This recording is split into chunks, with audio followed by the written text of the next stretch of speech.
We are live. All right, whoosh, we're back. Squeeze the neck again at GB Top Team, slightly different angle. We got it. I was going to say, I always say my new mate, not my new mate, my old mate, Frankie Gibson. Bosh, thanks for doing this, mate. Anytime, man. Long time coming, isn't it? We've been speaking about this for a while. I know.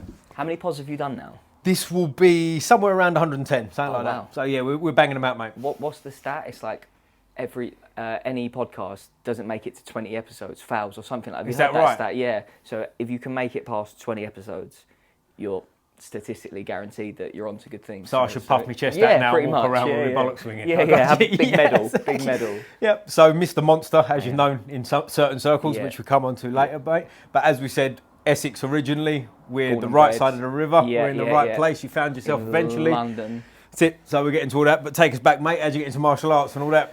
So I used to play rugby to a decent level, but I found out pretty soon that I was actually better at drinking on the sidelines than playing. I sort of just fell out of love with it. I was going out quite a bit, rugby culture, like we spoke about, it gets weird, heavily involved in the drinking, and I kept finding myself in fights on a night out, to be honest with you. I wasn't any good, do you know what I mean? It'd be handbags and it'd get broken up, I'd done him in, and then one of my friends was like to me, he was a blue belt at the time, like a good blue belt. He'd been training since he was like 15. We were 20, 19 at the time. He said, come to Jiu Jitsu, you'll love it. So I went in Kingston, funnily enough, and I was 10 kilos heavier than him. I was a bit beefier back then. We were in the gi and he just manhandled me. I was like, can you choke with that? The collar, is that allowed? He was like, yeah, that's a move. I was getting swept, triangle, armbar, and I was like, I've got to learn whatever the fuck this is. And sort of fell in love with it from there, and it kind of, I was obviously drinking a lot, but then I was like, I kind of want to get good at this, and the drinking was taken away from it, so I was never like an alcoholic, I was just going down. I was going to say, because it sounds like it. Yeah. Sounds like we're going on a problem, Classic fighter story. I was just at uni, and I just was being an idiot, do you know what I mean? Yeah. Then I found training, and I was like, why have I not done this before? You know? Was you at Kingston Uni, was you? Is that why you was over there? Twickenham, St Mary's. Oh, right, so that's why you was at that part of the world, right? But how old was you at the time? We're talking sort of, what, 18, 19? 18, 19. Yeah, so fairly, not late, but like later than most people would, right? Definitely. But I just fell in love with it straight away. And then started training at Richmond, ended up working there, and it all just built up. And that's where we met back in the day. We shout out Elevate. That's where the magic happened. Because I trained at Elevate during like lockdowns and stuff, right? Because I was already doing jiu-jitsu for a long time before that. But they was open. I think they was open before my gym, basically. I don't know what the situation was. They was open a month before, so for a month I was training there. And you know what it's like, you train intense, don't you? So I was there sort of 5-6 days a week. So you get to know people. After lockdown especially. Yeah. I remember rolling with you in a gi, that's how I know it Oof. That's how I know it was long Don't say ago. that too loud on here. That's how I know it was long ago. And you had me in a leg lock, and I rolled out of it, you was like, don't roll that way. Did I? You were a good partner, to be fair. You were like, you're going to blow your own fucking knee out. I was like, oh, sorry, man. In the gi, though, it was a bit snide on my part. But then you restored it because you didn't break my knee. Do you know what I mean? Yeah, was you on top of me or something? Was you getting the better of me? Is that why I went for the leg lock? Probably not. I was probably just. I was probably a white belt at the time. I was like, my one guard pass doesn't work. Fuck. I got you. And that's where obviously we met Louis Bakusha. Louis all sort of ties in, doesn't it? Which I'm sure we'll come to. Did you say you live with Lou as well now? So I live with Lou and Lon Kavanagh. And Lon, does he do any fighting? He dabbles. I keep saying to him, "You're good, man. You should start competing." And maybe try the UFC. Yeah. Train UFC, bro. He does a bit. He does a bit. So you said to me before, like jokes aside, he's 9-0 as a pro now, and he UFC. Yeah. What's he had? 2 in the UFC. 2 in the UFC. And plus a contender. Yeah. So yeah, he's flying. So, he's doing all right. So he fought contender Vegas, China, London. So he's smashing it. Yeah, London obviously recently. This will come out a bit. It won't be quite so recent when it comes out on here, but yeah, it was. How long ago are we talking now from filming this? We're mid-April, sort of 4 or 5 weeks ago, something like that. Maybe even less. Maybe less. March 22nd. Right. So probably 3-4 weeks ago. Yeah. Good show anyway. And the other, what's his name? Nathaniel Wood. Yep. Also, GB Top Team boy was on it. But shout out to the boys, and you live with Lon, so give him a nudge, tell him squeeze the neck once. Get involved. We'll get involved. We go from there. But like, if you go from sort of starting, you said jiu-jitsu was your first thing, right? Yeah. And I'm assuming at the time it's just for fun. You're not planning on a career at this point. Yeah, I mean, I loved it, and I love training. So I want to train as much as possible. And then my younger brother, I was like, Fred, I've been doing jiu-jitsu.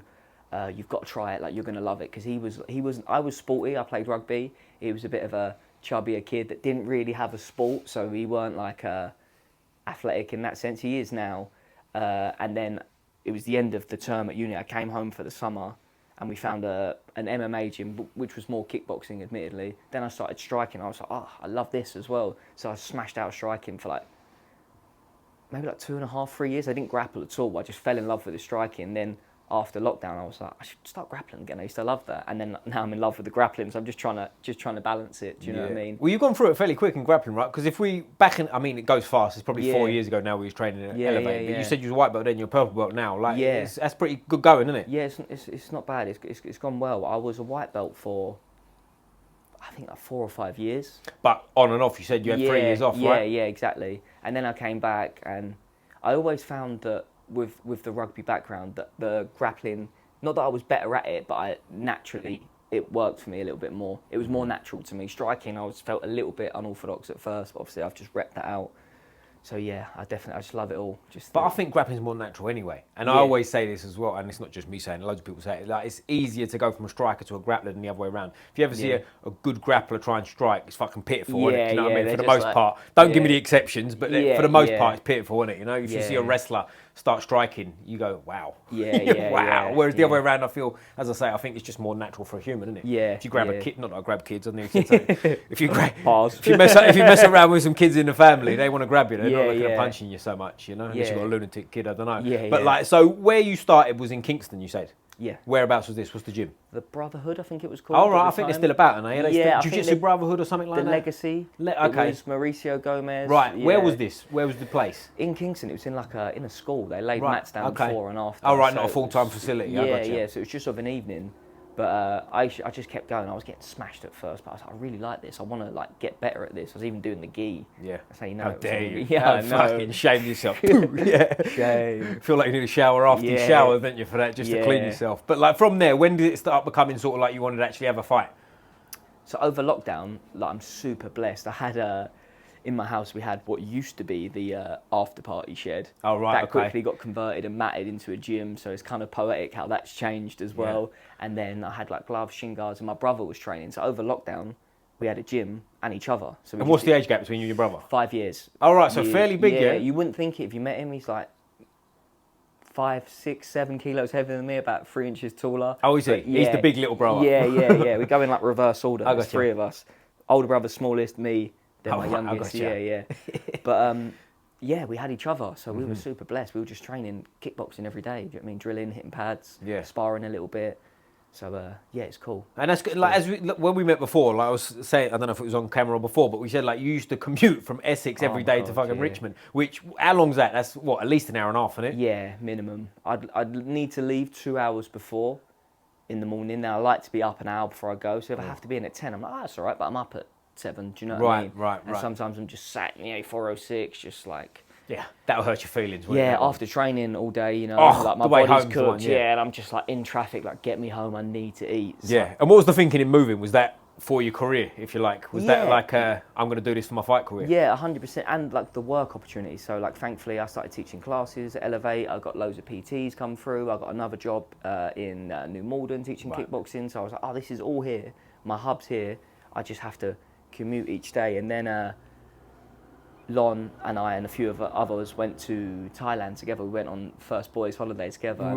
It was fun. And then he was like, look, I've got a spare room at mine if you want to rent it. And didn't think much of it. And then sort of leave the holiday, keep commuting for another 3-4 months. And I was like, why would I not, can make it happen. So blessed in the sense that I've got that. Do you know what I mean? Yeah, it's good that he actually rented you it for like a proper rental. Like I know, so I won't mention names, but if you're watching this, you know you are. He went to Brazil with someone, and the guy was like, you come, you stay with me, we do it, blah blah. Anyway, before long, he's got him like cleaning the house and washing pots and pans and all that business. So whatever. But if we go like from you starting in like a uni, just having a tear up in the shed and all that business, to committing to moving, like it's not that far, but in a lot of ways it's a fucking long way from home, isn't it? Do you know what I mean? Yeah, it is, and it was definitely like a gradual process that sort of like organically fell together. Then I look around now at like everyone in my life and I think 7 years ago or 5 years ago I didn't know any of these people existed, and now everyone in my daily rotation of life essentially new people, right?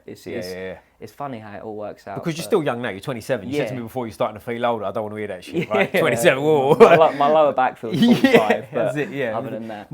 Listen, mate, I was more mature when I was 21 than I am now, so it all goes in swings and roundabouts, doesn't it? But like, as we go back to your fight career and like how it started and what's on now, but like, what's your ambitions in this? Is this something you want to do for full time? Are you like, I'm going to the UFC and all this business? So for me personally, I look at the path to least resistance. Like obviously on TikTok, Instagram, there's some videos that have got some crazy traction of me drinking white monsters. It's hilarious. It's just social media is silly in that sense. But I'm in talks with hopefully some big shows like Karate Combat. Yes. Nice. So Oscar Willis, if you are watching, accept my call out. We need to fight. So like that would be one that I would love. I've spoken to the matchmakers. They love it. Is that what you want, Oscar Willis on Karate Combat? Yeah. Okay. He's fought bare knuckle. He's fought MMA. Before you leave this earth, you've got to fight in the pit. You've got to do the holy trifecta, you know. So me and you in Miami in the pit. Oh. He's got Dan Hooker in his corner. I've got Lon Kavanagh. He works with the Mac Life. I've got Casuals corner. Oh, it sells. You've got to squeeze the neck now too, mate. We'll have a bit of that. We're tied out. Yeah. So I just think, that's what I want personally. I want, or even getting into the boxing scene, the Misfits or the Influencer Fight Club. I think it's a viable option, especially with my new management behind me. Casuals Corner. We've been like best friends since I was 11. Is that right? Okay. Yeah. Nice. So we started that together. Then I couldn't maintain it with that commute to Essex and here. And then he's flying, and then my social media's weirdly gone up. So like again, organically, it's just all come together. That's good, isn't it? That's cool because like when you hear these stories of like people that go, I'll do a bit of this and I just want to fight and whatever. But when you've got the mindset of like, I want this guy in the pit, Miami, let's have it. I think. Now, this day and age with social media and whatever, that stuff can happen quick, can't it? Do you know what I mean? You can pump that out there. And then, but it's like, go back to the original. Like, is UFC something you'd like to do originally? You live with a UFC fighter. Yeah, so it's like... yeah. I mean, I like to look at things objectively. I'm 27 now. I haven't had any pro fights, so I'd need to go at least 5-0 until I'm on their radar. So for now, for me, I love training. I love fighting. I want to try and make a splash in this crazy, weird time. And that can fast track you really, can't it? Do you know what I mean? Right. If you knock out Oscar Willis with a head kick, violent head kick knockout, shout out Oscar. But if you did that, like something like that, that gets you on the radar, doesn't it? And so, like, listen, CM Punk fought in the UFC, couldn't fight better than a 13-year-old girl. God, do you know what I mean? Yeah, so, I'd like, love to fight him as well. Would you? Oh, CM Punk on it. Well, he's about 70 now. Yeah, how old's CM Punk? Bless him. Let's leave him alone. Yeah. He's 0-2, I think. He's not trying to be 0-3. Yeah. It's a bad 0-2 as well. Yeah. Weathered 0-2, wasn't it? You know what I mean? There weren't a lot of impressive there. But shout out to CM Punk. If you want to come on the podcast, mate, anytime you like. We're not hating. Yeah, exactly. But as we'll get back, as I said, to sort of you going through your fights and stuff as we go on. But like, Elevate was where you come from, right? That'll always be my home. Right, that's always your home, because that's what a lot of people say. And very great people at Elevate too. It was always very welcoming to me. No politics, no nonsense when I come in with a different gi and all that stuff. But like, how'd you end up at GB Top Team? How's that happen? So obviously being friends with Lon through Elevate, he teaches there as well. Then we went away together, and shout out to him, to be fair. He could see that I was like training. Like on a Monday sometimes I would do like 5 hours of training, but it wouldn't be the best quality. I'd maybe do a class and then I'd hit the bag a little bit, then I'd practice my ground and pound, and in the evening I'd do a class. Whereas he's like, you're doing a lot, but you can get a lot more results with less time. He's like, come with me to Top Team in the morning. I guarantee you finish a Monday wrestling, you don't feel like you need to train again that day or do some sort of crazy conditioning or practice your ground and pound, you know? So him saying that to me and like bringing me here essentially, I think leveled up my MMA massively. Like this is the best gym in the country. There's no doubt. I look around, there's killers everywhere. You got Lon, Nathaniel, all the boys on Cage Warriors. Like you look around, you think, fuck, am I the rest round? Fuck. Am I that guy?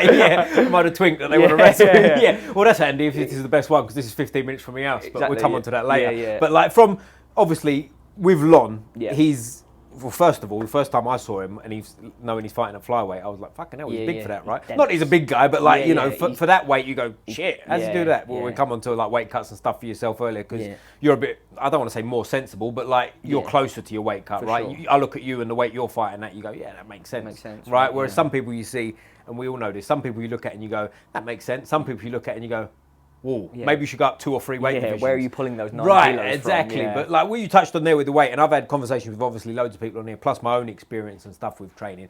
I think it goes in waves to a degree at different times a year and fight camps and blah, blah, blah. As you're a pro, you've got more time to sort of have an off season, if you like, and whatnot. But there's pros and cons to like what you're saying, right? Because there is definite pros of like what you was doing before, 5 hours a day. You're not going balls to the wall, but you know, you're doing bits and pieces, your skill development, stuff like that. Sure. But there is definitely a time and a place to come here for an hour and a half and go fucking nuts and then rest, right? Like, how do you balance that? Have you got much of a difference coming up to fight camps yet? Yeah, for sure. So like a non-negotiable will be being here in the morning. That's my work for the day. I've had a couple of days out of camp where I've slept in, and I'm pissed the whole day at no one but myself. Do you know what I mean? I'm like, you fucking idiot. You could have gone. You're not that sore. Right. And that doesn't happen often, but when I do, I'm just like, why did you Well, the boys here told me you do it about 4 times a week. I'm just here on Fridays. Exactly, So here is like the live work.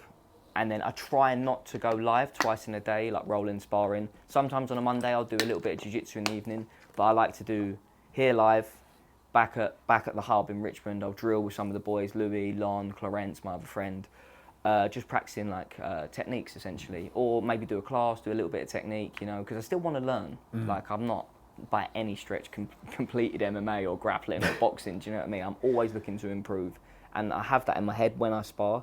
What am I working on today? Like, what do I want to do? I'm not just going through the motions and using the stuff that I've repped and that I'm good at, you know? Like, right, today I'm moving my head after I throw. Right, today I'm threatening takedowns and coming back up with shots. So I think that's super important. And that's something, again, Lon instilled in me. Like, have a objective almost, especially with sparring, right? Because MMA, there's so many different things you can do, right? Like, even silly things like, right, today, when you're punching, stay tight and sit on those shots. Don't like have your chin in the air. Focus on keeping that down.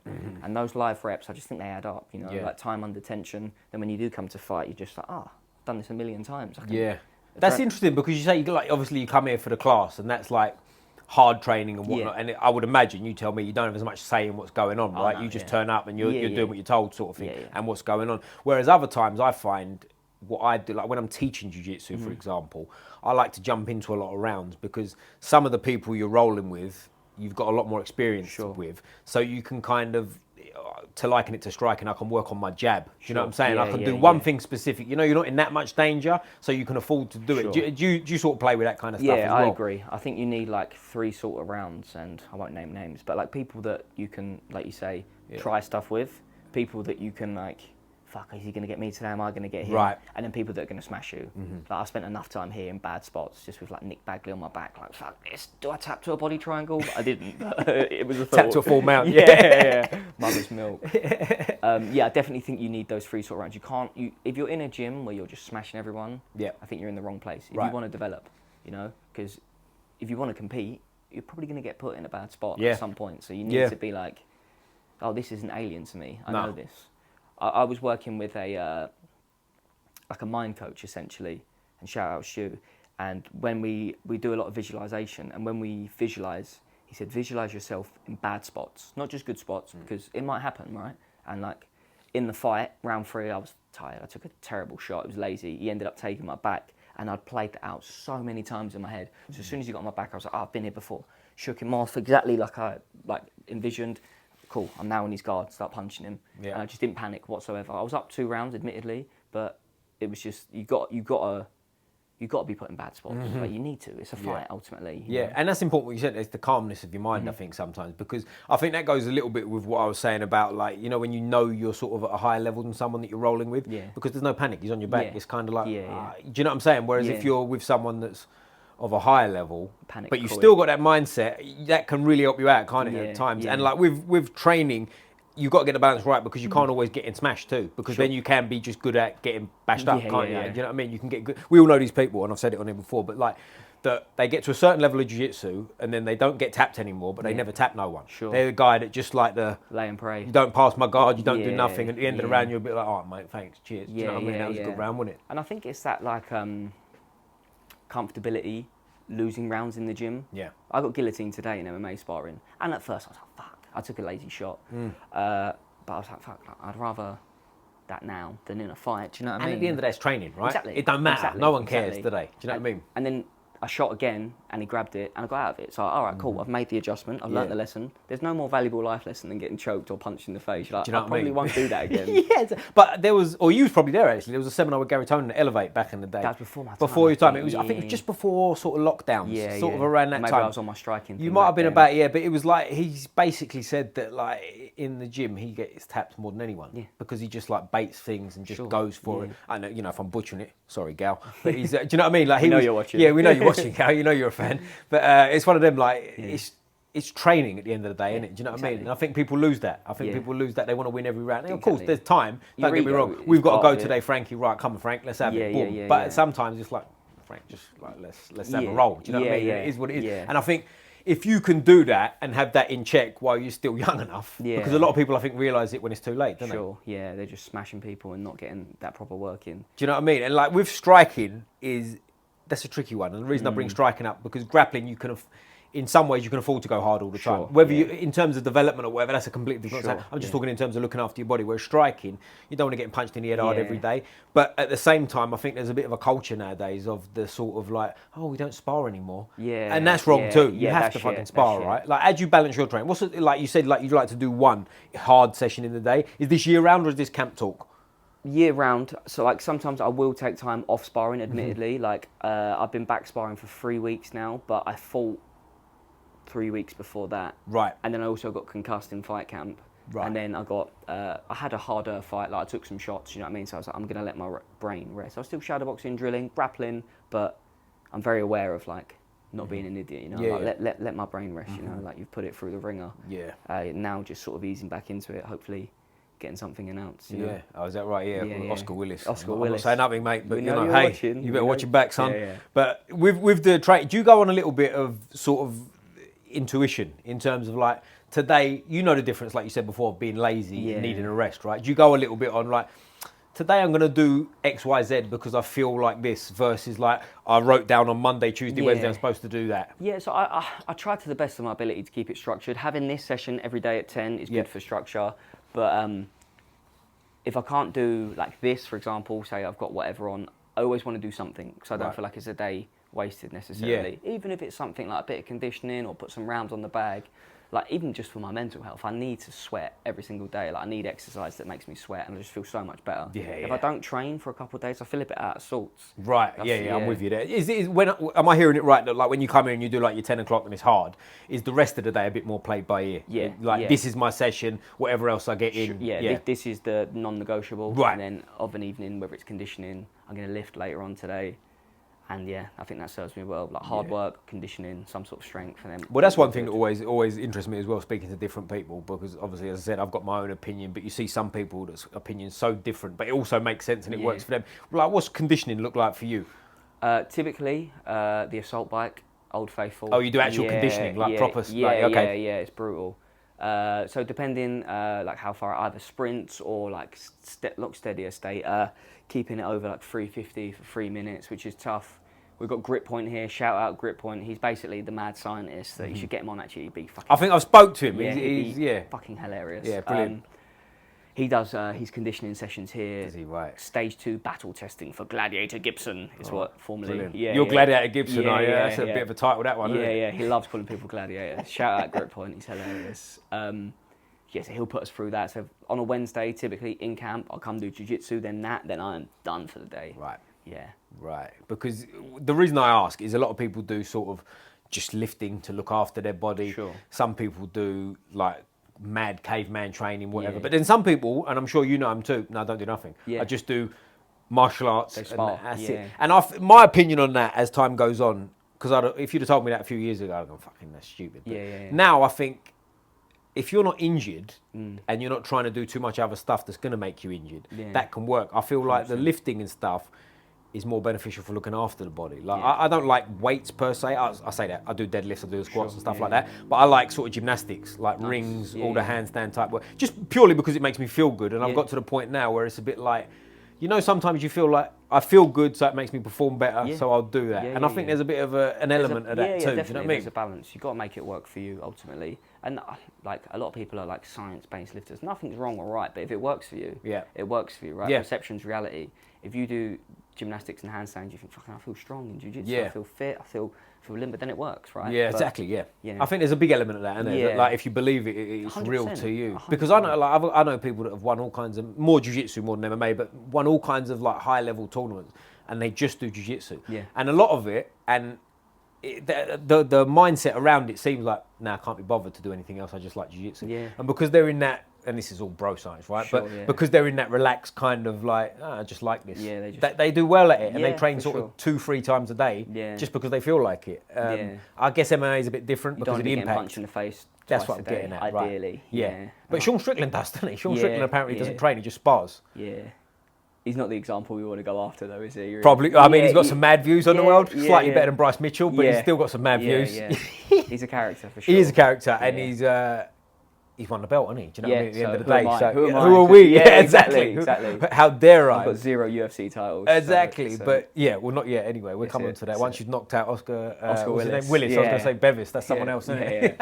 But like let's talk about Monster Energy before we go too far down the rabbit hole of other stuff. What is that about, man? For anyone who doesn't know, look at his Instagram. He's Monster Mad. Yeah, so like on TikTok, I've been creating content for a while, like before lockdown and stuff, and it was more fitness-based content. I was like helping people lose weight and things like that, and it was going quite well. I gained like a decent little following from it, and then again with the commute, I just couldn't keep it up as much. And then I got back into it. I was like, no, I need to do this. I used to really enjoy this, and then I started creating the fitness content, and it was going all right. And I was like, fuck, I love Monster Energy and I love nicotine pouches. Those are two of my favourite things. Caffeine and nicotine, I think, is a miracle drug. So I just did a video, like a funny video. I've done my meal prep, and the Monster and the nicotine pouch was in the Tupperware. 3 million views. I was like, what? Whoa, million views? 3 million views. Oh, right, okay. I didn't realise it was that big. And I was like, I got to double down on this. So then I did it again. And then I posted one on Instagram. It's got 12 million views. Yo, it's crazy. We're going to have to talk. You might have to run my Instagram for me.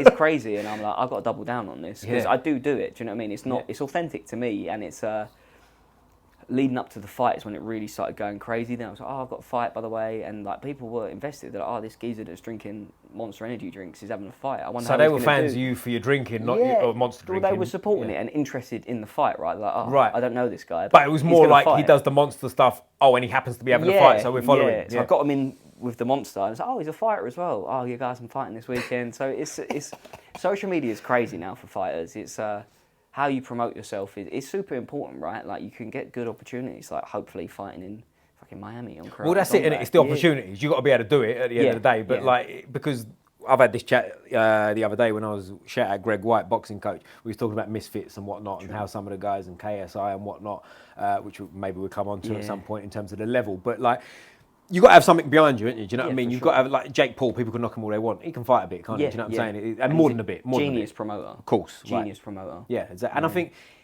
there's an element of delusion with him that is like we were saying about before. If you believe it enough, it's going to fucking help you, isn't it? I think he thinks that he could beat Canelo. Do you think he can? No, I think he thinks so. That's what I'm saying. Do you think he thinks he can? Not at all. He's going to get his head boxed off. No, sorry. Do you think he believes it though? Is what I'm getting I think he believes it. You do? Yeah. Because he's talking about fighting AJ as well now. Yeah, it's just, Does he can't believe that, surely? No, that's he satire. Can't believe that. That's got to be satire. Have you ever seen AJ in person?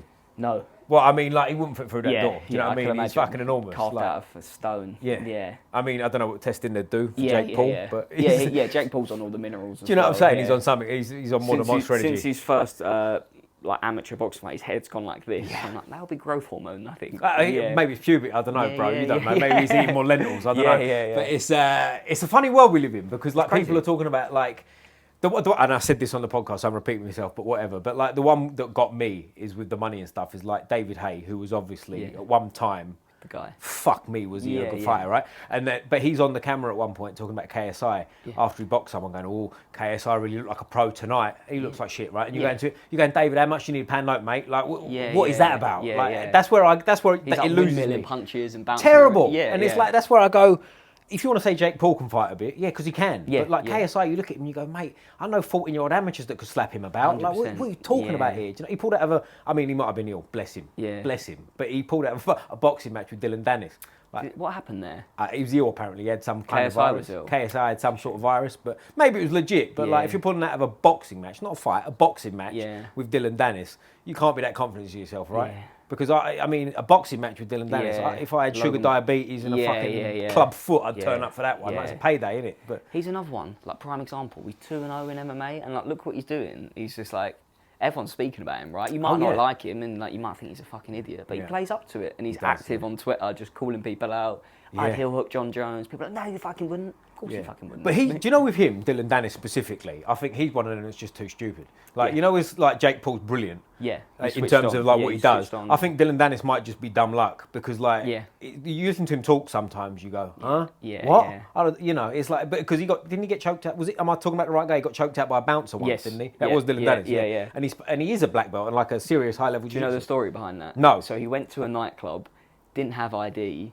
They wouldn't let him in, so he Googled himself and was like, this is fucking me. I have heard this, the Wikipedia, I did hear this story, And apparently the guy was a bouncer, but by day he was a chocolatier. Chocolatier, that's right. And he chucked him out, so yeah, he lost a bit of street cred on Well, he also tapped on the street as well, which is a bit funky. Like, he's getting choked and you can see it, he tapped. Yeah. Which, it's not a good look for a It's not a good, like, but even tapping, like, he's not going to let go, is he? It's a street fight. What are you tapping for? He's like, fair enough, man. Yeah. You're right, I apologise, Dylan. Up you get, battle mate. over. Wikipedia, all that stuff. Yeah, it's a strange world we live in. But the one that gets me, because what Greg brought up as well was Mayweather. Yeah.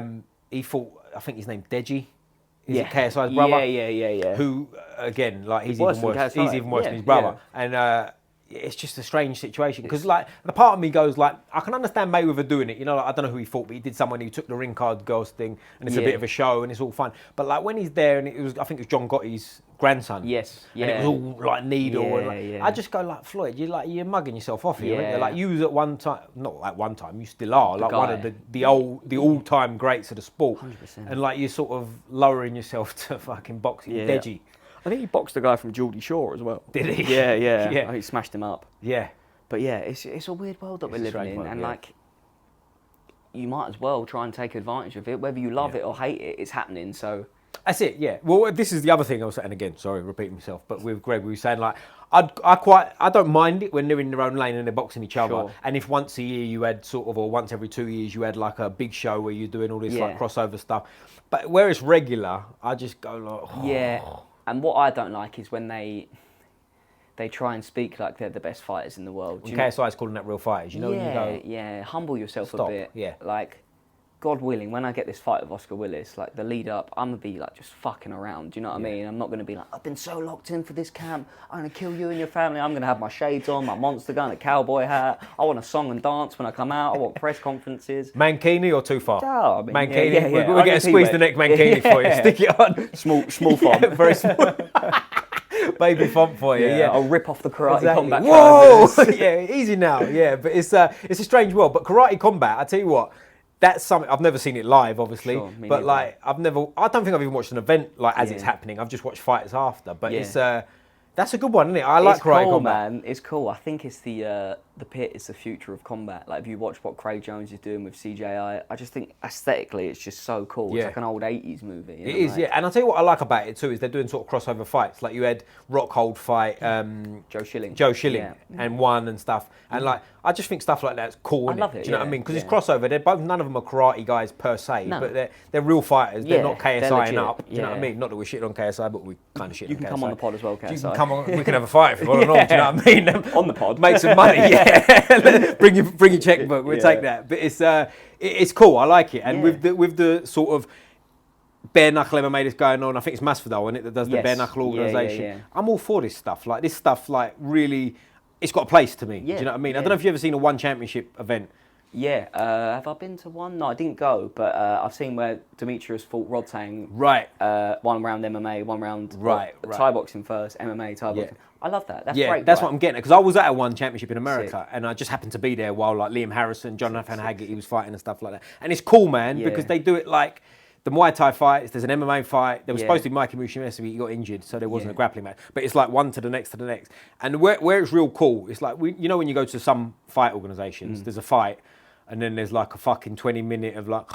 song and dance. Yeah, exactly. Which can get old, can't it? Whereas this was like boom, boom, boom, fight. I was in and out of the arena. I turned up, I think I watched the last 6 fights. I was in and out, I was there, I was podcasting and training, so I was by myself. Nice. And I didn't know the fight was on, I just got a ticket last minute. Yeah. So I went on my own. They're the best ones. But I was in and out, within an hour and a half. Yeah. And do you know when it's like, it's fun? Yeah. Because there's no wiggle room to you're just in. Because how many times have you been to fights and by the time the main event comes on, you're like... Oh my God, yeah. I left UFC London before the main event. Do you know what I'm saying? Obviously, Lon had just fought and he's my mate, but I was just like, I'm done. And I was at Cage Warriors on Friday. Sometimes, even if you're the biggest fan in the world, you get... You've just had enough, haven't Yeah, you? you Like lose my background was amateur boxing, and the Yeah. amount of times I've been on amateur shows, whether I'm boxing or not, even when I'm boxing, like, you know, you're like full fight on or something. Sure. By the end, you're like, oh, fucking hell. Like at Aylesfield, shout out Aylesfield, but like if it was at our club, you stay at the end like to put the bags back up and all that stuff, and you sit, you know, and you're like, fucking, I just want to go home, man. Like, and you've got to watch the next and coming to the ring for bout number 75. You're like, fuck me. Even pro boxing, there's like a whole like Super Bowl concert for the fight. So unnecessary. It's so unnecessary. That's my one thing with the Saudis, because I like the Saudi situation. We'll come on to that. But are you a boxing fan, by the way? Not a huge boxing fan, but enough. Yeah, we'll come on to it anyway, right? But like with the Saudis, that's the one gripe I've got with it. There's like it's like a concert before, and like Tyson Fury's about to come to the ring against Usyk when it was out there, and you're like, it's like a song and dance, and it's like, got like American cheerleaders. I could go and have a shower and come back, and he still ain't fucking ready. That's the one thing that, I mean, I'm nitpicking there, right? Like, that's first world problem, innit? But like, but do you know what I'm saying? Like, as a consumer, that's what the product is, right? Like we're the people that are unnecessary, right? Yeah, people like me and you are going to watch the fights anyway, right? Yeah. So if we was watching it, like if you're watching it live, you ain't got the option. But if me and you was like, I don't know, we've got like a fight companion the next day, we're going to watch it, and we go, right, advert, fast forward it, Frank, right? Fast forward the fucking walkout. Let's just see the fight. Skip all this. We don't need all this song and dance stuff, but you can't knock the Saudis because what they're doing for boxing is they're doing good stuff. Because this is the other thing too. People are knocking the Saudis for like killing boxing and stuff. Some people. I go, come on, how old and cantankerous have you got that you're knocking that? I'm all for it. It's the purists, right? Yeah. I think like the fighters are getting paid. Paid. They're giving the fights for the most part that people want. That's always been the problem with boxing. Oh, these are the two best guys in the world. Oh, they should fight. Yeah, give it 7 years and they might fight. Do you know what I mean? So I think they're doing good. But yeah, I could do without the song and dance stuff. Let's get rid of that. Well, Dana White's involved now, isn't he? Yeah. Dana White's coming He'll over. Cut that out. That's not a bit of him. 100%. That's not for him at all. Yeah. But with the like making the fights happen and the pay and all that, that's all great. The bit I'm really interested in, or I'm not interested in it all, but the bit I'm most interested, they're talking about nixing the belts and having their own world champion, aren't they? Like one title. Like if they can do that, I think boxing goes on a massive upswing. Yeah, I think so as well. Because like as a more casual consumer, I can't keep up with who's the champ, who's this, who's that. You got, these are the top 10 in the division. I'm like, but they're all undefeated. How are they the best 10 guys in the world if they've clearly not fought each other? But also, if you're a champion in a division that's got, say, I don't know, Javonte Davis, and your name's, I don't know, Darren Smith from Iowa, no one knows who you are. I don't care that you're world champion because you're not really, right? Yeah. We all know Javonte's the man. Do you know what I mean? Well, that's up for debate after his last fight. That was a strange one. Bad example, but you get the idea. Like, one champion should matter, shouldn't it? Do you know what I mean? Like in past years, like gone by, before our time, obviously. Do you know what I mean? But there was like one champion, and the top 3 or 4 were all like world champion level. They just couldn't because such and such was the guy. Whereas I think like UFC is a great example. There's one champion, right? Like if you're not good enough to beat Tom Aspinall or John Jones, which we'll come on to because I want to talk about that. But you're not a champ, right? And it's as simple as that. And that's how it always should be, because how can you be world champion if there's 3 people better than you? Exactly. And you're all undefeated in the top 3. And like, something needs to happen. That's it. You've got Bob Arum, you've got Eddie Hearn, and you won't fight each other. Yeah. And it's hard work. So shout out Turkey El Sheikh. Maybe we'll get you on a podcast one day. His Excellency. Maybe we'll get you on a podcast one day. If you give it to us. But like with UFC and stuff like that, I'm assuming from what we spoke about already, you're a big fan of watching as well. So like, obviously you've got your mate and your housemate who's in the UFC, which is even more exciting. Crazy. Does that change much? Because like obviously you're at events. Was you in China and all that business? Yeah, I went to China, Vegas. Obviously I was in London. It's pretty mad in China. Obviously he's half Chinese, half Irish, right? And the Chinese fans compared to the American fans, there's 2 completely different people. Like, oh my God, are you Lon Kavanaugh? Where the Chinese are like, can I have a photo, please? Oh, really? Just, like, taking photos. Wow. He's holding babies. People taking photos. It's I bet that's mad. Is he a big star in China as well? Yeah. Because people loved him. Wow. That was his debut as well. So I imagine even bigger now. That's mental, isn't it? Because I know it's a bit different, but like Mike Tyson used to speak about like in his prime. Yeah. And it's on interviews. Not like I fucking spoke to Mike on the sly, is it? But you know what I'm saying? Like you listen to him speak about. He'd turn up in Japan for a fight or Russia or wherever, and it was like everyone was on him. And he said that took a time to compute. But like if you go to China, you can be half Chinese all you want, but when you go to China and someone's like, "Oh, can I have a photo?" That must be fucking mental, trippy. Right? Yeah, it's trippy. They just loved him. They just loved him. It was it was cool to see, to be honest with you, because obviously I just know him as my mate, do you know what I mean? Yeah. And you've known him before all this, right? Before everything. So I knew him, like, we were living together on his first Cage Warriors fight, I think. He knocked out some Welsh guy with that pullback 1-2. Yeah. That was nuts. The famous one that everyone's seen, right? Yeah. And then just sort of kept going from there, and fight by fight. I'm like, I always knew he was going to be in the UFC, but it's cool to like be the other side of it almost. You know what I mean? Each fight presents different problems. Oh, this guy's really good at this. Oh, this guy's good at that. What do you think about him? And I always say to him, like, I think you're going to knock him out, to be honest with you, bro. And he's like, yeah, maybe. He's super humble. Is he? Yeah. Mate, like, so this is a funny story. When he was on Contender Series, right, he's like, knocked this guy out cold for like 10 minutes. And did a backflip. Nailed the superhero landing. Comes up to me after, he's like, do you think the backflip was a bit gay? I was like, no. Like, you should have given it to him. Yeah, don't ever do that again, mate. You've embarrassed yourself. That's what I said. I was like, well, I've never done that, so I've never knocked anyone out on Contender Series and hit a backflip, so it's weird that you've done that. But I think you're all right, Lon. Like, was that all right? Was that a good performance? So, like, Dana was literally looking at you being like, holy shit, kid. It was good, bro. It was all right, Lon. Do you know what I mean? Not average. Yeah. But, like, it's genuine. Do you know what I mean? It's like, did it look all right? Did it look good? I was like, yeah, it's pretty good. Yeah, it looked fucking brilliant, Lon. Do you know what I mean? Yeah. He gained like 30,000 Instagram followers overnight. Right. But I tell you what's mad is, like, if you see it on Instagram and whatever, because like I don't know him personally, but I've seen him, I've been around him in gyms, he's always nice, always says hello, like as you said, super humble guy. Like you see it on TV and you go like, fuck me, I know that guy, right? And then like, I think it was maybe 2 weeks later, like you said, I took my nephew to the fucking Elevate Jiu Jitsu class and he's in the gym doing like some like rehab stuff or whatever. It's a mad world. Crazy, and that's for me, like who doesn't really know him. Like for you, live with him. Like what's that like? Is that just a bit mental? Yeah, it is, to be fair. I almost like forget. Right. And then, like, I'll see, like, a photo of him after the fight in his UFC shot. I'm like, oh, yeah, shit. Like, I don't, like... Because Nathaniel was in the UFC, obviously, as well. But when I came here, he was already a super established UFC fighter. So I just knew him as, Nathaniel, the UFC fighter. Yeah. Whereas I've known Lon for longer and before he's in the UFC. But now I'm like, oh, shit, like, you actually are in the UFC. I forget that sometimes. It's mad. Well, I'll tell you what's mad as well about the UFC London card. You say about Nathaniel. Yeah. They said on the broadcast he's been in the UFC for 7 years. Really? And I was like, yo. And I tell you why it computed for me. I used to train with someone who knew him personally. I don't know Nathaniel either, the same way he says hello, he's a nice fella. But I don't know him. Sure. But I used to train and roll with a guy who was friends with him. And he said, oh, my mate's in the UFC now, blah, blah, blah. But, and I didn't know he was just a name, right? So he's going in. But then the thought of that being 7 years, you go, crazy. Jesus Christ. Flies, right? It does fly. It does fly. And, like, he's another one that's, like, he's climbing the ranks now, right? He's winning. He's looking good. Like, how long is it going to be before we might have, or you can't say that, but, like, could potentially have 2, 3, 4 British champions in the UFC. Yeah, I think like it's definitely coming. It's coming, isn't it? Yeah. Because I don't think people realise. Sorry to cut you off, but like how big MMA is coming in this country. Like if you look at this facility here, like this weren't an option even 5 years ago. Like when we went into lockdown, think about it. Like Elevate, this wasn't open then. That's what I'm saying. Like we'd meet up at Elevate, and there was a lot of people there because like a black belt I knew from my school lived that way and was training there because ours was closed. So he was like, come up there, it's a good bunch, blah blah. So I went in and trained, but like. That was the options at the time, right? And we're not that far forward now. And you come here and you've got like a mad place like this. Yeah, the sport's evolving. Even here now, we've got Chanel Dyer that's on Contender Series. So, is that right? Oh, wow, okay. Yeah.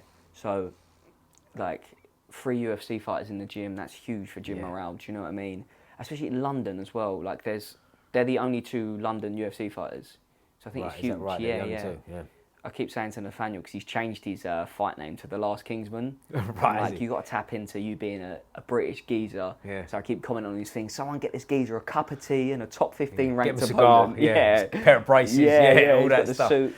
So yeah, it's cool. Like London's a hotbed, especially for like, you know yourself, right? Even just grappling. There's some spots in London. Like if you want like high level grappling. Serious. You're spoiled for it. You're spoiled for choice. You can't move. Like you can drive, and I'm sure you've done this too. Like. We've all got our home school where you're graded under and all that kind of stuff, but you like to go and train at different places. 100%. Like at certain times I've looked at things and I've gone, right, I'll train there, I'll train there, I'll train there. And you look at it and you go, well, I can't do that unless I'm training 8 times a day. Do you know what I mean? So you have to cut it down. There's only so many man hours. Exactly, there's only so many hours. You're better off not travelling all over the place, but you definitely can here. And like touching on this place as well, like I've been here loads for podcasts and stuff, and the guy, everyone's always, I'm in Miami next week, I'm in Florida next week. Brad's literally in Miami now. Yeah, they're going to, who was it? Alfie Davis, he's in Florida or whatever he is. Do you know what I mean? Like, do you know what I'm saying? Like, he's all this kind of, Orlando, that was the word I was from. Miami's in Florida, sorry guys. But like, everyone's all over the place. It's completely like, it's a big deal here, isn't it? Do you know what I mean? Everyone's all over the shop. And that's the thing here, right? Like people are like, do you guys go hard? And I'm like, kind of have to. course you can. Like when you've got people that are in the UFC, for example, and half their paycheck's dependent on them winning, you do yourself a disservice if you don't try and push and like win the rounds. Do you know what I mean? So you almost have to. It's different to like a recreational gym where someone wants to just have a little spar and that. Like you have to. Like there's a lot of money and like huge career stakes on the line. So it's cool and it's great for gym morale. Like if you get more people in the UFC and like. Yeah, of course. And when you're in a big gym as well, like people bounce off each other, don't they? Sure. If like Lon and Nathaniel are doing well, everyone's buzzing, aren't they? Do you know what I mean? It bounces off each other. And also, like, it doesn't matter if they're in the UFC. No one wants to get bashed up by them, do they? Do you know what I mean? You don't want to be the geezer that gets kicked in the face and flattened. Like everyone wants to train, everyone wants to look good and whatever. And I just feel like when you've got a place like this, and obviously you can't see it on camera, but anyone who knows GB Top Team, the facility itself, aside from the people that are here, it's like a real place now, isn't it? Like because back in the day, like, and when I say back in the day, I'm only talking a few years ago, where it's like you'd go in a boxing gym, then you'd go in a jiu-jitsu gym, have a bag. And then, do you know what I'm saying? It was very kind of separated and almost like amateur. Do you know what I mean? Whereas you come here and you go, Jesus Christ, where am I? Do you know what I mean? Like it's a mad facility, and you got all different people. I've had people on it doing bare knuckle fights, all kinds of madness going on, and everyone seems to be buzzing. I've never come in here once, and I say this honestly, I don't think I've ever seen anyone in a bad mood in this place. You should see me after sparring. Is that right? I was going to say until I turned up today. But like, what's your next thing? Have you got a date? You haven't got a date. You just Miami. June. Okay. Yeah, you have like not official, but that's what I'm aiming for. It's not like I'm not in a rush. I'll just keep creating these videos. Hopefully, keep drinking Monsters, keep smashing nicotine. And have you had any contact with Monster itself? Yeah. So they messaged me twice, once on Instagram, once on TikTok. They were like, "Oh, thank you for the videos. Send us your address if you're up for it. We'll send you a crate." And I was like, "Oh yeah." So I go home, 96 cans of Monster. Got through them 2 or 3 days, and then I just messaged them again saying, "Look, can we do it again?" And they was like, "Yeah, we'll send us your address. We'll send you more crates." Well, it's a bit tight. A company like Monster, can't they send you fucking cash with that as well? Send you some, load it up. I was going to say, put something else in their Monster, eh? Give them at least a T-shirt and that or something. Exactly. You know what I mean? I asked them they do like these Monster MMA gloves. Right. Only the sponsored UFC fighters get them. And I was like, can you send them? They're like, we haven't got them in stock right now. But I thought that'd be, if I had white Monster MMA gloves. Ain't got them in stock? Yeah. I don't know about that. I think they might be fibbing. Palm me off. Do you know what I mean? Yeah. They're like, we like you, but not that much. Not that much. Yeah. A few more million views. But mate, I'll tell you what, you knock, was it Willis, right? Oscar Willis. You knock out Mr. Oscar, I bet you get more than 96 cans in a crate. I hope so. But it's like what we were saying earlier, where social media can make things happen now. Like, if you did do that, like, you got a fancy, like, that's a... they could change your life, couldn't they? 100%. Like, do you know what I mean? In terms of like a proper sponsorship. Yeah, and like attention is currency nowadays. You know, like if I can keep getting the videos the way they're going, then I just think why not? Like you can only try it, right? I can always go back to the traditional route, but I can't go take a load of pro fights and then try. Oh, I'm an influencer now. Like you kind of hoe yourself out. If you can go this way, and then come back that way, but you can't go that way and come back this way. No, of course, because I think you do sort of. Hoe yourself out is the right way, I think. Do you know what I mean? Definitely. It does turn into like, come on, bro. Like, I'll give you an example, and I'm not knocking him, he can fight, obviously, but like Tommy Fury's gone a little bit like, it was a bit of a strange situation. I don't know much about it. He's in that weird sort of cross section. Well, the Darren Till situation seems very strange. Now, obviously, I don't know anything inside, but it just sounds like the way publicly it's been put, it just looks like Darren Till threatened to kick him in the face and he's pulled out. Yeah, he bottled it. That's do you know what I mean? Is there more to it than that? Am I missing something? No, I don't think so. Yeah. I think he's old, like Tommy's old man's in his ear, probably saying, "No, fuck that." Because Darren Till probably is the type of geezer that would head kick him if he was getting boxed up. He would do for sure. So it's just a crazy world. Like, don't know what's going to happen. Man. Like one fight can spark something, and then it can just all happen so quick, especially with the age of social media. So it's a real space with real money and opportunity, I feel like. And I think branching off is a good way. Like I had, I'm going to butcher her surname. Sorry, Sinead. Sinead Couldn't tell you how to say it. You know what I'm talking about, right? Yeah. Sinead, check her out on the podcast. Great episode. She just won her bare knuckle fight. Brilliant. All that stuff. I just can't pronounce your surname. Yeah. But she's like, she spoke very similar, like branching out, like the bare knuckle. And again, go and watch the episode. I won't speak for her or butcher what she said, but from what I took from it, it was like she's doing MMA and this opportunity come up, so just go with it, right? And that's like with the opportunities nowadays, why not, right? Yeah. And like, there's money to be made. That's ultimately what everyone does it for, right? Money. Like obviously the glory as well, but like some pro shows don't pay well. No. You know, especially at the lower levels outside of the UFC, you know? So it's like, if you think about it objectively, there's no harder way of earning money than fist fighting strangers for cash, you know? And it's not even guaranteed that you get to that point, right? Like you could take a fight, you could get caught with a shot, and now you're on a losing skid, you've been knocked out, so you could give your life to it and then have nothing to show for it, right? So it's a real gamble, and there's no harder way of earning money. You can climb the corporate ladder, sure, but you ain't getting punched in the face by killers every morning. And that's what it's interesting what you say there about like you not guaranteed. That's why it's like if you go in the army, like that's obviously a hard way to make a living. Sure. You've got to go and do a tour of Iraq. But you know what you're getting paid. You signed up for that. Not that I'm comparing the two, obviously, right? But you get the what I'm army saying. Is harder than fist fights. Of course it you is. Die. But right. You signed up for X amount of money for whatever, right? So it's a bit more clear cut. Whereas this, like you said, you could give your entire life to this and end up 40 and broke with like losing your marbles and whatever. With like serious, like it's not a joke, you know, when you get in there, it's a full-blown fist fight. And it's all right as well fighting for not much money when you're chasing your dream and you're 22, 25, living at home and there's nothing to it. But then once you get to sort of 35... things change. You look at the world 100%. Different, right? It's like you said, you've got to make it for money at a certain point. Do you know what I mean? You can't be chasing it till you're 50 because it's over, isn't it? Do you know what I mean? If you look at videos of fighters, there's compilations out there nowadays with the whole CTE thing, right? Whereas you see a young fighter and he's going, and I'm going to do this, and he's sharp, and then you see him a few years later and he's going slurring it. It's like it's a tough life, isn't it? There's that guy. He was on the Ultimate Fighter once. I think his name's Nam Pham. Do you know what I'm talking about? The Asian guy, American guy. Have you seen the interviews of him going around? Fucking hell, mate. Bad. Scary, isn't it? You look at it and you go, whoa. And it's a real part of it, you know? Like, it's something you've definitely got to think about.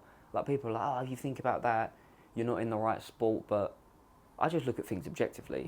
Like, what is the path to least resistance? Like, could I go on a skid as a pro? Yeah, I think so. I back my skills. Or could I maybe take a detour, get a lot more attention, garner interest? Social media is powerful. I was at Octagon, really cool show by the way, last weekend.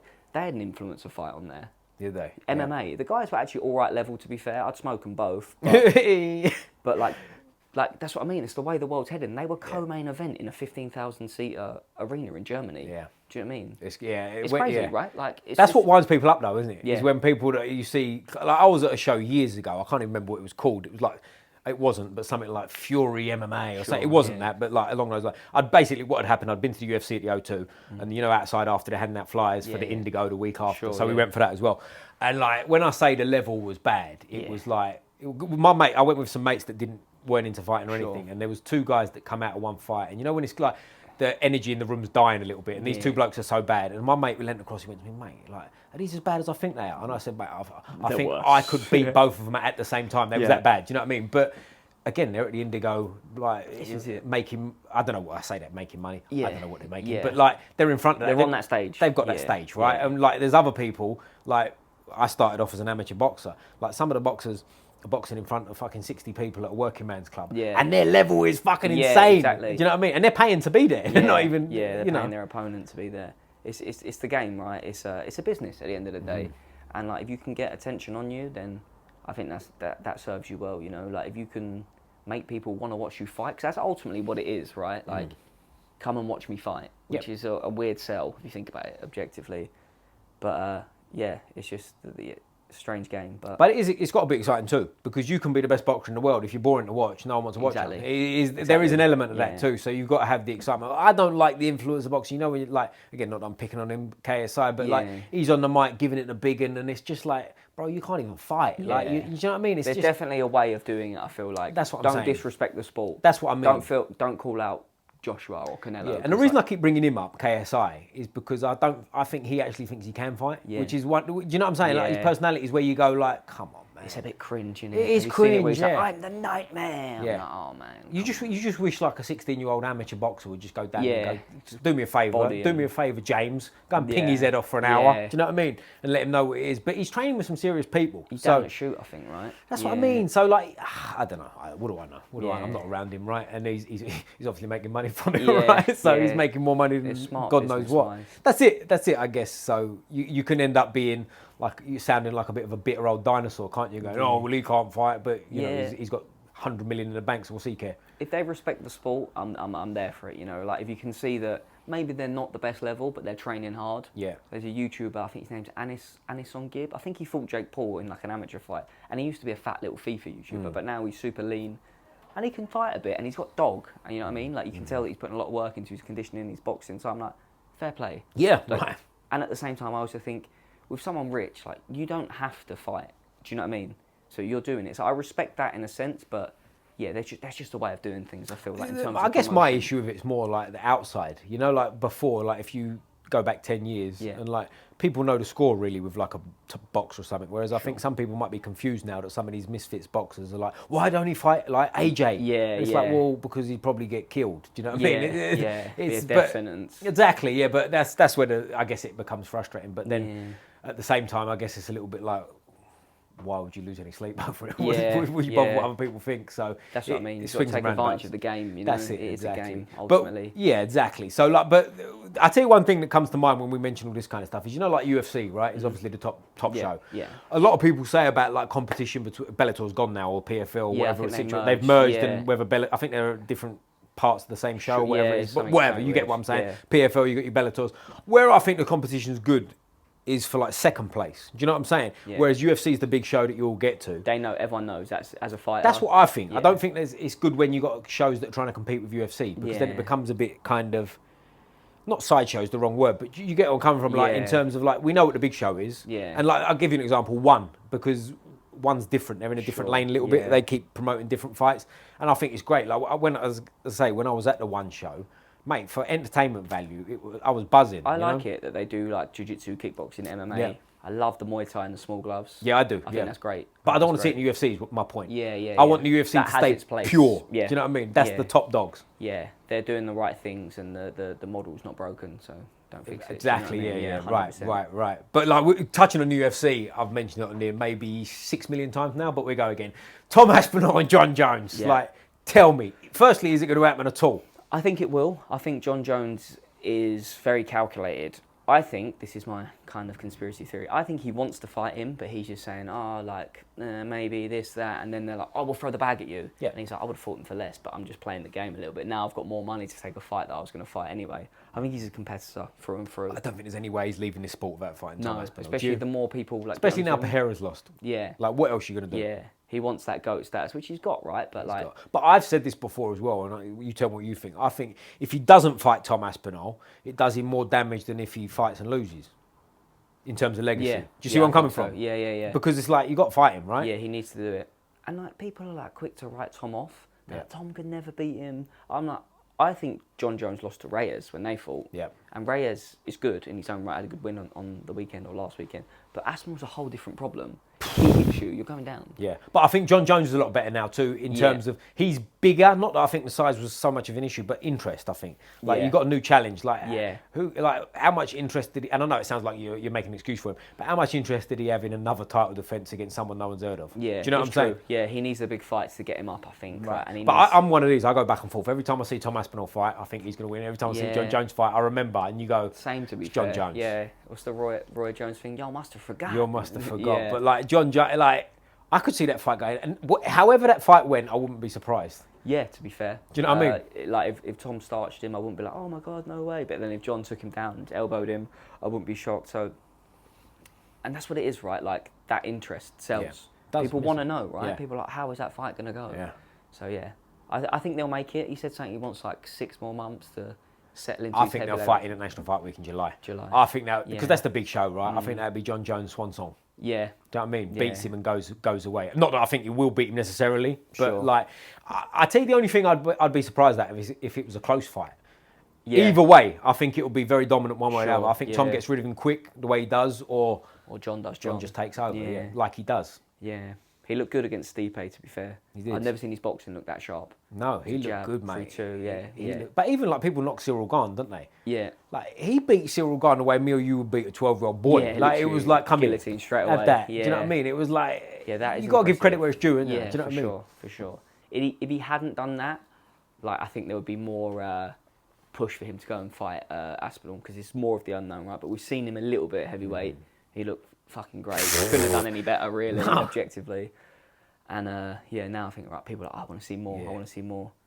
But yeah, it's I hope that does happen. Do you know what I mean? Yeah. But there's a lot of good fights coming up, and the other one that comes to mind, because it's not set up and not, I mean, people are speaking about it, but not intensely in the same way, is Toporia's gone up and to lightweight now. Paddy Pimblett has just had a big win. That was great. And looked fucking good, man. That was his best performance in the career. By far. Huge. Now, there's 2 ways to look at it. You could look at it as Mr. Negative and go, but Chandler's fucking whatever, right? There is that conflicting voice. There is that conflicting voice, but Chandler's a dangerous fella, isn't he? Oh, Do you know he's what I mean? not Like, mugged. fucking hell. Like, if that goes wrong, it can go really wrong quick, can't it? Yeah. And Paddy surprised me the way he's looking at the moment. Yeah, and like people say, oh, MMA math isn't a thing, but it kind of is. It is if you know how to do it. Do you know what I mean? Yeah. A little bit. Look how hard the fights were when he fought Poirier, when he fought Gaethje, when he fought Dustin. Like they all beat him, admittedly, but like hard fought. You know, Paddy schooled him. Yeah, he did. He did school him. Yeah. And I guess age comes into it as well, because I think he's late 30s now. And a big layoff waiting for McGregor. Right, and he's been knocked out a few times. And there's all elements to go to. And you know yourself, like how many times you turn up sometimes. And today's just not the day. Yeah, 100%. Today, for no reason. 100%. Training camp went perfect, but on this night, I just don't feel that good. Yeah. Do you know what I mean? And sometimes you get away with it because you're better than the opponent. Sure. But you pull a victory. Do you know what I'm saying? But it's not. It is what it is, isn't it? The reason I ask is I'm a big, massive fan of Topuria. I think he might be one of the pound for pound top dog. Yeah. But he's also 5'7", I think. Yeah. And Islam's a big boy and style wise. Has he got? What do you think about that one? Is that a good fight or not? It's a good fight, but I struggle to bet against Makhachev. I do, yeah. Like, I don't know if you saw Topuria on a podcast. He was like, you can tell him a submission and I'll hit him with a submission in that fight. I'm like, steady on the Easy now. But like, you know, he's got that championship confidence, you know. Yeah, you can buy it and sell it. And it's a bit like the Aspinall John Jones, not the style, but in terms of, I wouldn't be surprised if Poirier ran through him. Do you know what I mean? Like, even though I'd lean towards Makhachev. He could crack him, definitely. That's what I mean. I'd lean towards Makhachev. If you ask me gun to the head, who do I think? I'd go Makhachev. But at the same time, if you said, Poirier runs through him, knocks him out in the first round because he catches him, that wouldn't overly surprise me. Yeah. I think Makhachev's the best MMA fighter we've got right now in terms of well-roundedness and skills. Yeah, especially after that fight with Dustin. He's boxing, his trips, his submissions, his top control. Yeah, I think that's the best. That's like the final product that we've got at the moment. I think personally, just like especially with the improvement of his striking, like a slick southpaw, head kick knockouts and everything. Grappling like problem, wrestling trips. And the size of him apparently too. I can't remember who it was. There was someone who was in a gym with him a few years ago or something, and they said they were shocked how big he was. Yeah, I bet his squeeze is just different. Do you know what I mean? Yeah, mate, it's a lifetime of. That's what it is. A lifetime. He's been doing that forever, and that counts, doesn't it? Like it goes back a little bit to what we said about strength and conditioning. Like your art makes you strong, doesn't it? You know what I mean? You get stronger than that. That functional strength is real. Every day, if I'm grabbing you, I'm going to get pretty good at grabbing you. Yeah. Do you know what I mean? It is what it is. 100%. But the reason I say like bring Paddy up as well, like I've always been of the opinion that he's obviously a very talented fighter, and he's got something special about him in terms of that belief and whatever. But I was like, he's got no chance with the top boys. But after that last one, I might have to sort of back up a little bit on that. Yeah, who did you call that? Justin, Dustin, Charlie Olives, and obviously Topuria. I think. And McGregor. I called it McGregor because McGregor bet against him. Yeah.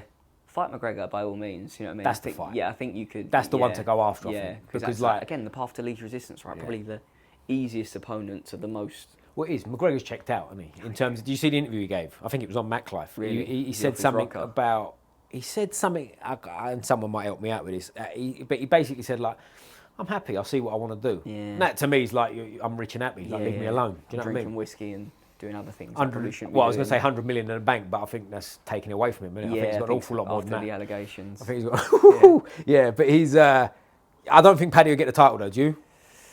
It depends how it plays out, right? Like MMA is crazy in the sense that like JDM could beat Bilal, then Islam moves up, then maybe Charlie Olives and Gaethje fight for the vacant title, then Paddy's in, or Topuria beats someone for the vacant title, then it's him and Topuria versus the title for the title. So you just don't know really.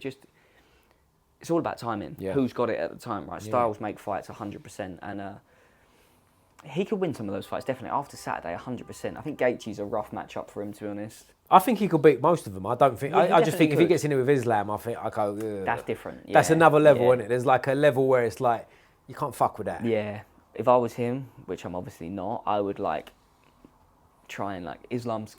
I don't think he's got too many more fights in him. You know, like so wait him out to go up. I'm gonna let him cook a little bit. Have you ever seen Paddy in person by any chance? Yes. Because I've never seen him, but apparently he's really big for the weight yeah, he's as big. well. I literally saw him at UFC London. He was at a hotel. Yeah. He's big, is he? Yeah, big boy. Yeah. Because I don't think people realise. He's tall. He's very tall. Yeah, very gangly. 70 kilos, I think, more than any other division, is the one where you see people get the most. Do you know what I mean? 100%. Because it's a big jump to 77, yeah. which 77 to anyone who doesn't fight doesn't sound that big. No. But like, if you see someone that fights at 77 that's really killing themselves to cut down from 90, 92, it's a fucking big. It can be big, can't it? Yeah. You know what I mean? We had Ian Gary here, funny enough. Shout out Ian Gary, and I couldn't believe how big he was. Really? I was looking at him, he's massive. He's got to be like in the 90s easily. So tall, he's just a huge guy. Yeah. And like he's not even classed as a big welterweight. No. Do you know what I mean? Some of them are cutting down from like 200 well, MVP. Have you ever seen an MVP in person? Yeah. Fucking hell. He's like. I mean, he's not thick. Yeah. But he's like fucking the size of a door, like wide and he's tall. A huge guy. Yeah. I watched him spar in here, and I was like, he's pretty good. He can fight me. Yeah. I watched him do the movements. I've seen this on telly. Yeah. He's like fainting, flying knees. I want to see him get to it a bit because he's getting up there in age, isn't he? Do you know what I mean? And I really rate him. Do you know what I mean? I feel like he got exposed a bit against Ian Gary because you tell me what you think. I feel like, did he have an injury or something? Because his grappling was so bad in that fight. Yeah. And we've seen him grapple better than that. Yeah, he can definitely grapple. It's tough to say. Ian Gary's got good fight IQ. I feel like he can. And like MVP's just a tough puzzle. Yeah. And Wonder Boy, those are the two fights where like, how do you get people in for that? Do you know what I mean? Well, the thing I mean about MVP is it just seemed like he was avoiding certain things with the grappling. It seemed like he didn't want to do much, which we've seen him do a lot more before. I don't think he's a bad grappler, but in that fight, it was like the grappling's non-existent. Yeah, potentially. Do you know what I mean? Was there an injury? It's a real risk that you go into a fight injured, you know. But like it's hard to say, right? But I definitely would like to see him have more cool matchups in that top 10, 15, I'd like to see him get a few quick knockouts. Bang, bang, bang. Let's get him in with some he top needs guys. That UFC highlight reel. Because I believe he's 38, isn't he? Is he? Yeah. Like, time's ticking. Like, not that that's old necessarily nowadays, but you ain't got that long, right? Time's you look ticking. at the pattern of the sport, it's like just objectively statistic, right? Like, guys don't tend to, apart from Volk on Saturday, do too well as they get older. That's like the prime sort of 30 to 35 after that. At the top level anyway. Yeah. Well, I think our mate Alfie Davis posted a photo the other day. Did you see that one? Yes. Grappling Volk 10 years ago. It's funny, isn't it? Yeah, they were at Tiger Muay Thai tryouts together. Is that what it was? Yeah, I didn't know what it was. Cool. That's cool. Volk with his hair. He got mentioned by Joe Rogan the other day as well. For his Again? Like re-mentioned. He shared it on his thing. Did he? That is class. Because he's been mentioned, like, we spoke about that when I had him on here. We was chatting away and like about, because that's a fucking big deal, isn't it? Like, massive. As a fighter, like there's nothing you want more, right? Like, I got a shout out on Joe Rogan. Yeah. Do you know who Vinny Shawman is?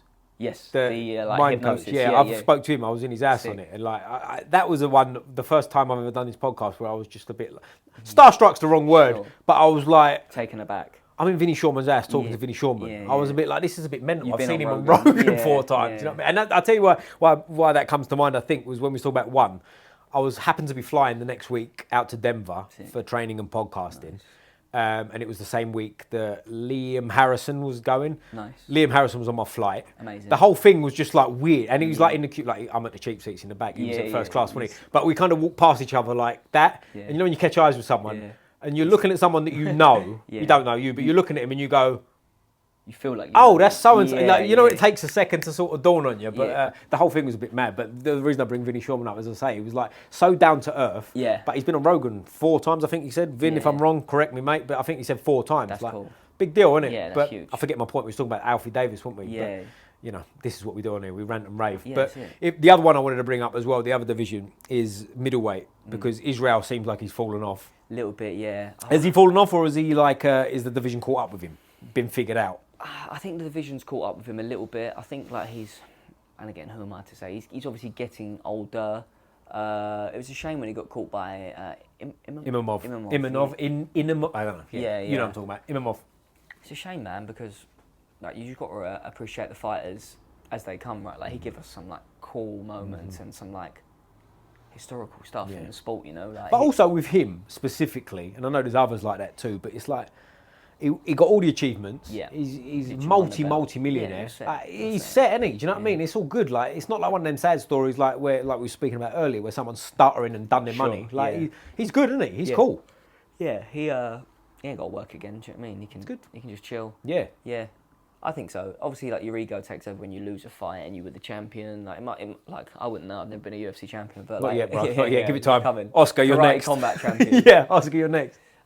It must be hard, right? Like to come to terms with it, but I don't know. Like, hopefully he's got more to give, but like only he knows that, really. Right? But also, again, obviously looking from the outside, it's a little bit like you almost feel like you want him to stop because he's lost a few. Sure. But that's fine. Your legacy's still intact. Yeah. You don't want to end up like Tony Ferguson. Yeah, keep losing. Like 8 in a row, and like now people almost forget like you was ever that guy. Killer, like I think personally, Khabib would probably beat him anyway. But yeah, same.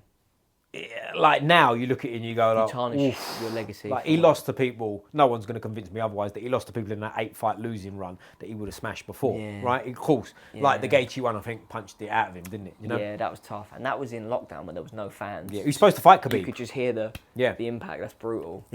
Yeah, that was a bad one. That was a beating, wasn't it? Yeah, Do you know what I mean? And that was like not a knockout; it's a sustained beating. Oh, that's what does you. And he was that was the one. I think that was the one where he's like wobbling his head, right? And it was like, he's gone. And he's not a guy that is a quitter. Do you know what I mean? Like, he'll fight till he's dead. Yeah, but it's it's tough. It's tough, and obviously at the top of the middleweight division, going back to Israel, and that is Dricus. Like, I don't know who's left for him to fight. Yeah, he's a strange one, right? Because if you look at him objectively, he doesn't look super technical, but you can't deny the effectiveness. But I think. Like that's a skill in itself. South African bastard. Forward momentum is a skill in itself, isn't it? Do you know what I mean? How many times have you sparred with someone?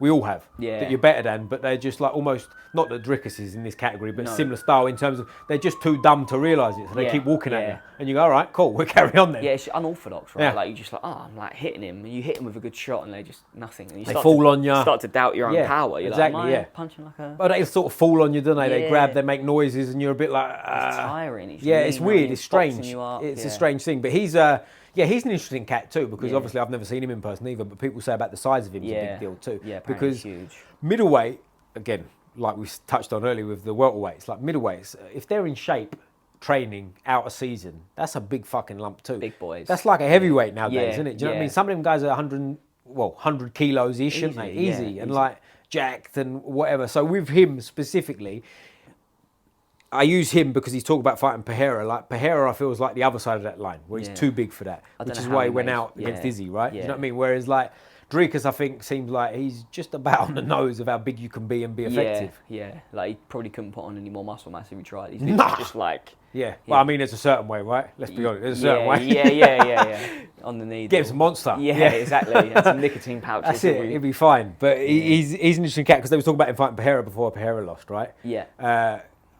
If that happened, I'd want to see it at 205, not middleweight, personally. Yeah. But Pereira's lost now. And that was like, initially, I was real disappointed, because I wanted him in the mix of heavyweight. But now, I kind of go, it's a good thing, because now he's out the mix. Now John Jones got to fight Aspinall, right? We're going to see that. Yeah, I think let him fight. But 205, no weight cuts, boys. Just fuel up and why not do it heavyweight? Fuck it. You're probably both weighing at 220 anyway. Give the people what they want. Give the people what they want. No. But like with that, like the fights we've missed over the years with you, like Anderson Silva, John Jones, GSP, all this kind of stuff, I just hope we see him. Do you know what I'm saying? Like let's see him cracking. Because John Jones versus Pereira, I think, until John Jones gets his hands on him, would be exciting. Sure. Do you know what I'm saying? Yeah. Like once he gets him down, I think. Once he gets him down, it's not elbows galore. Do you know what I'm saying? Or just holds him, whatever. But like on the feet, he's got that shut the light out. Yeah, power. No one's trying to see Pereira stood in front of him. You know, it's no. Well, I say that. Yeah, I wouldn't. Sorry, I nearly said Jan Ankalaev. I meant he kind of walked him down a bit, didn't he? Yeah. And I wonder whether that's a distracting thing. Do you know what I mean? Whereas like Pereira's got one eye on something else. Yeah, you know? maybe. Yeah, it was an interesting fight. Strange fight, wasn't it? I thought it was very strange. It was almost. When I was watching that, I was almost a bit like you're waiting for it to start. Yeah. Do you know what I mean? It never really kicked in. It was almost like one of them fights. But that's neither here nor there. Yeah. Before we start wrapping up, mate, what's the situation with Oscar Willis? Have you had any contact with him? Or I'm waiting to hear back from him. But the matchmakers at Karate Combat want it. So this is real. This could happen. Yeah, they're all over it. It's just on him. As soon as he says yes, or if he says yes, we're on. And Squeeze the Next involved. We're there. We're live. Private Mankini. That's it. Yeah. Step back. But yeah, we get it done. But mate, listen, I really appreciate you doing this, mate. Man. Before we finish up, I don't know if you've seen any of these. There was one important question. Talk to me. Which football team you support? Arsenal. Bro. But I'm not a football guy. Yeah. Bro. Born into it, you know. Like you can't change teams. Let me down there, really. I thought he was going to say West Ham from the part of the world you are, but we'll take Arsenal. But mate, as I say, top man, really appreciate it, man. Always finish with a fist up like this. Squeeze the neck. Boom!